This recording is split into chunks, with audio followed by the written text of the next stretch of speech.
بسم اللہ الرحمن الرحیم اللہم صلی علی محمد وعلی آل محمد کما صلیت علی ابراہیم وعلی آل ابراہیم انکا حمید مجید۔ احباب گرامی، ہمارا یہ سنن ابی داؤد شریف جلد اول کا آج 74 سبق ہے، اور یہ آج کا سبق ہم پڑھیں گے باب فی الوضوء من النوم۔ یہ باب ہے نیند سے وضو کے ٹوٹنے کے بیان میں۔ حدیث نمبر 199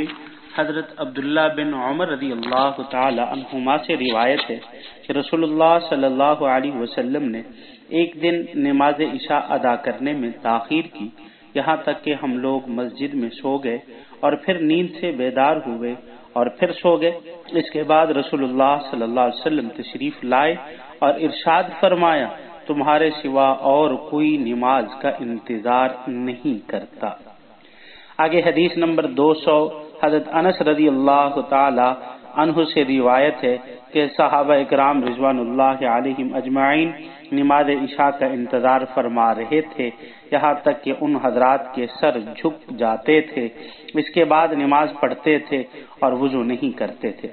امام ابو داؤد علیہ رحمہ فرماتے ہیں کہ شعبہ نے قتادہ کے واسطے سے یہ اضافہ کیا ہے کہ رسول اللہ صلی اللہ علیہ وسلم کے زمانہ میں ہم لوگوں کے سر جھک جایا کرتے تھے۔ امام ابو داؤد فرماتے ہیں کہ ابن ابی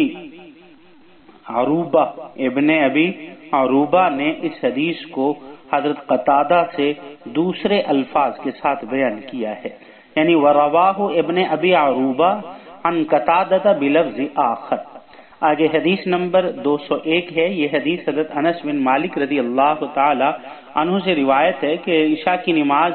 کی تکبیر ہوئی، این اس وقت ایک صاحب کھڑے ہوئے اور بولے، اے اللہ کے رسول صلی اللہ علیہ وسلم، مجھے آپ سے ایک ضروری کام ہے، اور پھر وہ آپ سے سرگوشی کرنے لگے، یہاں تک کہ تمام لوگ یا فرمایا کہ بعض حضرات کو نیند آ گئی، پھر آپ نے ان لوگوں کے ساتھ نماز پڑھی اور حضرت انس نے وضو کا تذکرہ نہیں کیا۔